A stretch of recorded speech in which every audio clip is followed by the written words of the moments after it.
जय हिंद साथियों, कैसे हैं आप सभी। आई होप आप सभी ठीक होंगे, सेफ होंगे और सुरक्षित होंगे। तो जैसा कि आप सभी ने इस वाली थंबनेल में देख लिया होगा कि आज हम सभी एक बहुत ही इम्पोर्टेंट टॉपिक के बारे में बात करने वाले हैं, जो कि आपका 7 नंबर में आपके बोर्ड पेपर में 7 या 5 नंबर में बोर्ड पेपर में हर बार आता है। मतलब एक यही टॉपिक ऐसा है जो हर बार आता है बोर्ड पेपर में। मतलब या तो आपका विद्युत मोटर आएगा या विद्युत डायनेमो, ये 5 नंबर में या 7 नंबर में हर बार आते हैं। तो विद्युत मोटर और विद्युत डायनेमो तैयार करना मत भूलिएगा कि इसको कैसे लिखना है, क्या करना है, क्या नहीं करना है। इसलिए इस टॉपिक को पढ़ना बहुत ही इंपॉर्टेंट है। क्लियर है? तो चलिए आज हम सभी विद्युत मोटर के बारे में समझते हैं, जो कि आपका विद्युत धारा का चुंबकीय प्रभाव से रिलेटेड है। ठीक है, तो आज हम इसी के बारे में थोड़ा सा चर्चा कर लेते हैं कि आखिर विद्युत मोटर काम कैसे करता है, क्या होता है विद्युत मोटर, कैसे काम करता है, इसका सारा प्रोसेस क्या होता है। आज हम इन्हीं के बारे में थोड़ा सा हम सभी चर्चा करेंगे। तो जैसा कि साथियों आप सभी जानते हैं क्या कि जब विद्युत मोटर, पहली बात होता क्या है, तो विद्युत मोटर एक ऐसी युक्ति होती है, एक ऐसा मैकेनिकल चीज होती है, ऐसी मशीन होती है, कह लीजिए, हम युक्ति बोलते हैं ज्यादा ठीक रहेगा, कि विद्युत मोटर एक ऐसी युक्ति होती है जिसकी सहायता से आप विद्युत के द्वारा विद्युत ऊर्जा को यांत्रिक ऊर्जा में परिवर्तित कर सकते हैं। विद्युत ऊर्जा को यांत्रिक ऊर्जा में परिवर्तित करने का मतलब जानते हैं क्या हुआ, कि जब आप विद्युत मोटर को का प्लग जो है बोर्ड में लगा के इलेक्ट्रिसिटी ऑन करते हैं, तो वह पानी आपका निकालने लगता है, पानी खींचने लगता है। मतलब कहीं कहीं पानी खींचेगा, कभी कभी गाड़ी चलाएगा। मतलब ऐसे बहुत सी काम विद्युत मोटर से किए जाते हैं। पानी खींचने वाला आपका मोटर जो आपका छोटा सा वाला होता नहीं, आधा हार्स पावर 1 हार्स पावर का, वो भी इसी बेस पर काम करता है। तो वही मोटर है, कोई अलग से मोटर नहीं है। तो हम सभी जानते हैं क्या कि जब किसी भी पदार्थ में हम ऐसे विद्युत मोटर ऑन किए, विद्युत धारा प्रवाहित करना स्टार्ट किए, तो वह जो है विद्युत ऊर्जा को ले रहा है और आपको पानी खींच के दे रहा है। मतलब विद्युत ऊर्जा से यांत्रिक ऊर्जा आपको मिल रही है। तो विद्युत मोटर एक ऐसी युक्ति होती है जो विद्युत ऊर्जा को यांत्रिक ऊर्जा में कन्वर्ट करता है। क्लियर है? अब अगर बात की जाए विद्युत काम कैसे करता है, ये विद्युत मोटर काम कैसे करता है, या आप जब बोर्ड पेपर में आएगा तो लिखेंगे कैसे, तो इसकी सबसे पहली हेडिंग आपकी रहेगी रचना, कि विद्युत मोटर की रचना आपकी कैसी होती है।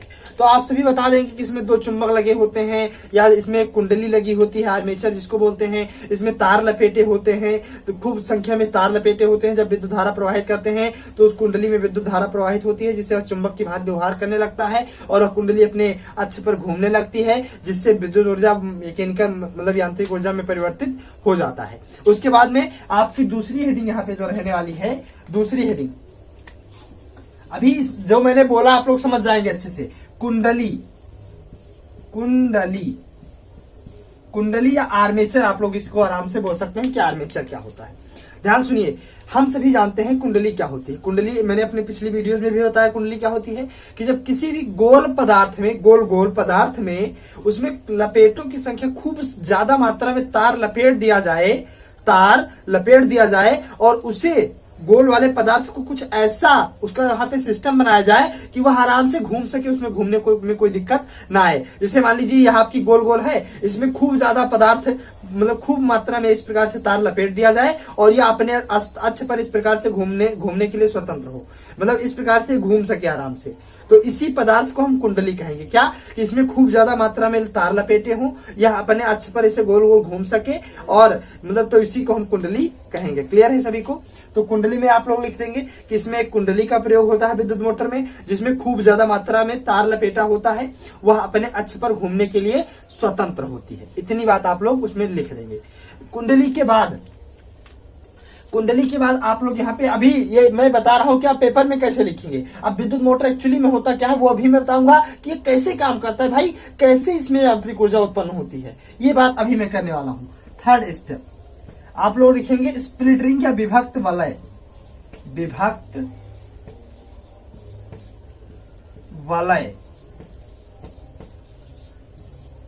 थर्ड स्टेप लिखेंगे, और फोर्थ स्टेप यहाँ पे आपका होगा कि कार्यविधि। क्या?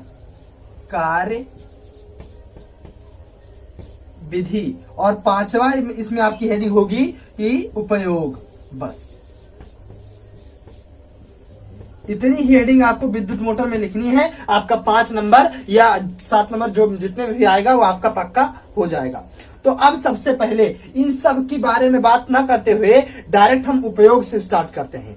तो मैंने पहले ही कहा आप लोगों को कि विद्युत मोटर एक ऐसी युक्ति होती है जिसकी सहायता से हम विद्युत ऊर्जा को यांत्रिक ऊर्जा में परिवर्तित करते हैं। तो अब इसके उपयोग के बारे में बात किया जाए तो पानी निकालने में, गाड़ियों को चलाने में और बहुत से इसके उपयोग आप लोग थोड़ा सा किताब में देख लीजिएगा कि बहुत से उपयोग इसके और इसी प्रकार से हैं। ठीक है। दूसरी बात, कार्य विधि, इसी से सारी चीजें आपकी भी क्लियर हो जाएंगी। सिर्फ कार्य विधि से सारी चीजें क्लियर हो जाएंगी। ठीक है। ध्यान से मेरी बात को सुनिएगा कि हम जानते हैं, ध्यान से मेरी बात को सुनिएगा कि हम जानते हैं कि जब किसी भी पदार्थ में तार खूब ज्यादा मात्रा में लपेट दिया जाए, खूब ज्यादा मात्रा में तार लपेटा गया, उसके बाद में अगर उसमें विद्युत धारा प्रवाहित की जाए तो यह एक चुंबक बन जाएगा। क्योंकि हमने अभी सीखा कि जब किसी भी पदार्थ में विद्युत धारा प्रवाहित की जाती है तो वह पदार्थ चुंबक जैसा व्यवहार करने लगता है। तो यह पदार्थ क्या बन जाएगा? चुंबक बन जाएगा। क्लियर सबको? तो अगर यह चुंबक बन गया और यह चुंबक घूमने के लिए अगर स्वतंत्र है, अगर यह घूमने के लिए स्वतंत्र है तो पृथ्वी में भी एक चुंबक है जो इसे, चाहे ये जिस कंडीशन में हो, लेकिन घुमा फिरा के ये इसे नॉर्थ से साउथ दिशा में आकर ठहराएगा। किस दिशा में? साउथ से नॉर्थ दिशा में, मतलब उत्तर दक्षिण ही आके इसको ठहराएगा कि उत्तर दक्षिण पर रुकेगा ये। क्लियर है इस बात को? पहली बात क्लियर। मतलब ये मान लीजिए जब विद्युत धारा प्रवाहित किया गया तो मान लीजिए इस कंडीशन में था, अब ये चुंबक की भांति व्यवहार करने लगा, तो जब जो ही चुंबक बना तो पृथ्वी वाला चुंबक इसे उत्तर से दक्षिण वाले दिशा में आकर ही रोकेगा। क्लियर बात या नहीं क्लियर? पहले बताइए। क्लियर ना? तो अगर ध्यान से मेरी बात को सुनिएगा, अगर जिस कंडीशन में वाकई यह रुका है, इस कंडीशन से अब आगे तो बढ़ेगा नहीं, क्योंकि अभी इसी कंडीशन पर रहेगा, क्योंकि पृथ्वी इसी कंडीशन पर इसे रोकेगी। ठीक है। लेकिन अगर यहीं से, ध्यान सुनिएगा मेरी बात को, अगर यहीं से जो विद्युत धारा की दिशा है वह अगर हम बदल दें, मान लीजिए अभी तक विद्युत धारा इस ओर बह रही थी, तब यह कुंडली आके उत्तर से दक्षिण को रुकी। अब विद्युत धारा अगर कोई ऐसा सिस्टम लगा दिया जाए कि इधर से इधर को बहने लगे, तो फिर तुरंत इसमें विद्युत धारा की चुंबकीय क्षेत्र की दिशा पलट जाएगी, मतलब नॉर्थ और साउथ चेंज हो जाएगा, जिस कारण यह कुंडली या जो चुंबक होगा यह फिर पुनः घूमकर इस कंडीशन में आके रुकेगा। क्लियर बात? पहली बात या नहीं? मतलब जब धारा इधर से इधर को बह रही थी तब यह चुंबक यहां से यहां तक घूमा था। उसके बाद में अगर किसी तरीके से धारा की दिशा हम बदल दें, मतलब अब धारा इधर से इधर को कर दें, तो यह पूरा चुंबक जो है वह फिर घूम जाएगा 180 डिग्री पर, अब इधर इधर को आके रुकेगा। मतलब अगर किसी सिस्टम पे धारा की दिशा बदलती रहे तो यह कुंडली घूमती रहेगी इस प्रकार से, अगर धारा की दिशा बदलती रहे तो कुंडली घूमती रहेगी। तो इसी प्रकार से जब ये घूमेगी तो वैक्यूम उत्पन्न होता है पाइप में और पानी ऊपर निकल आता है। लेकिन ये सिस्टम कंप्लीट कैसे होगा? किस प्रकार से धारा की दिशा हम बदलेंगे? मान लीजिए यहाँ पे ध्यान सुनेगा, कोई यहाँ पे एक सिस्टम इस प्रकार से लगा दिया जाए, इस प्रकार से यहाँ एक विद्युत वाहक बल आप लगा दीजिए,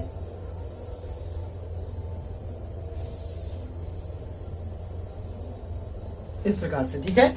उसके बाद में ये आपकी एक कुंडली यहां से बना दीजिए,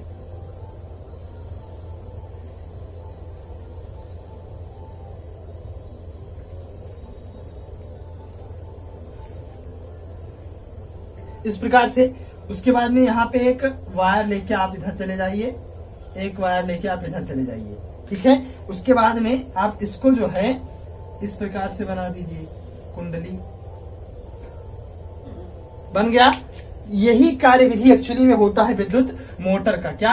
यही कार्य विधि।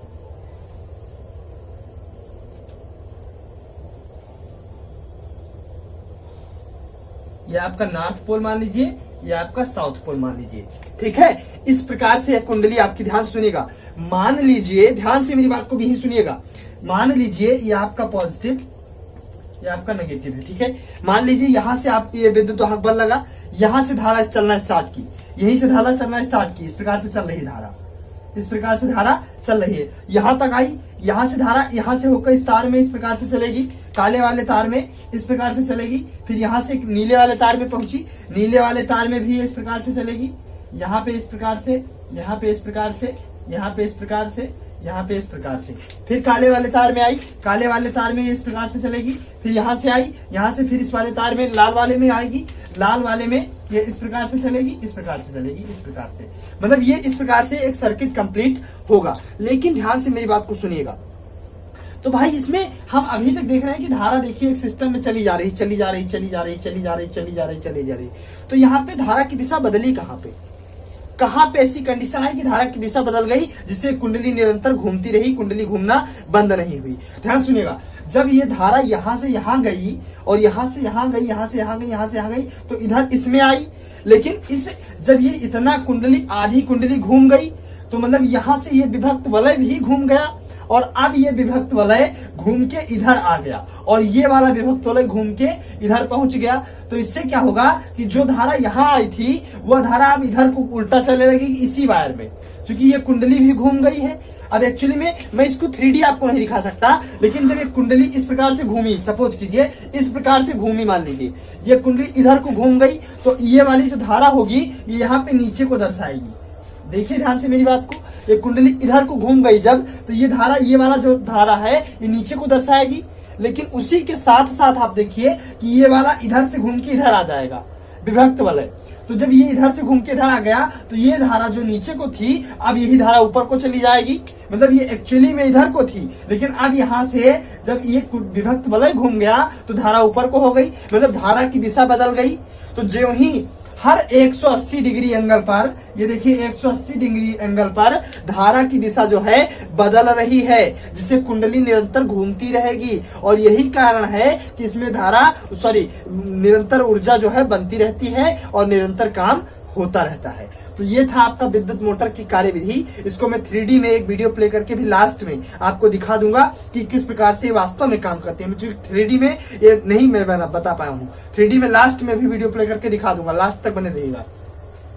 तो ये थी कार्यविधि इसकी। लेकिन अगर ये विभक्त वलय जो यहाँ पे ना लगाया जाए तो ये धारा की दिशा परिवर्तित होगी नहीं, हो सकती है। इसलिए विभक्त वलय बहुत जरूरी है धारा की दिशा को परिवर्तित करने के लिए, कुंडली घूमने के लिए कुंडली जरूरी है। रचना तो आप लोग समझ ही गए, किसी को कोई दिक्कत इसमें नहीं होनी चाहिए। तो मैं आशा करता हूं कि आप सभी को विद्युत मोटर समझ में आया होगा। अब मैं एक 3D वीडियो इसका प्ले कर रहा हूं, जिसको आप देख के आप लोग समझ जाइएगा कि किस प्रकार से प्रोसेस होता है। तो let's play the 3D video. उसके बाद 3D वीडियो देखने के बाद मैं इस वीडियो को यहीं पे समाप्त करूंगा। आने वाली वीडियो में विद्युत चुंबकीय प्रेरण पढ़ाऊंगा। मिलते हैं अपनी नेक्स्ट वीडियो में, तब तक के लिए जय हिंद। जिनके बीच में थोड़ा सा गैप हो। अब आओ देखते हैं कि इसकी मदद से कैसे हम हर आधे साइकिल पे कॉन्टैक्ट को चेंज कर सकते हैं। तो अभी स्टार्टिंग में हमारा कार्बन ब्रश ये पिंक साइड के कांटेक्ट में है, ये देखो। और स्टार्टिंग में हमें बिल्कुल यही चाहिए था ताकि करंट की डायरेक्शन ऐसे ही मेंटेन रहे।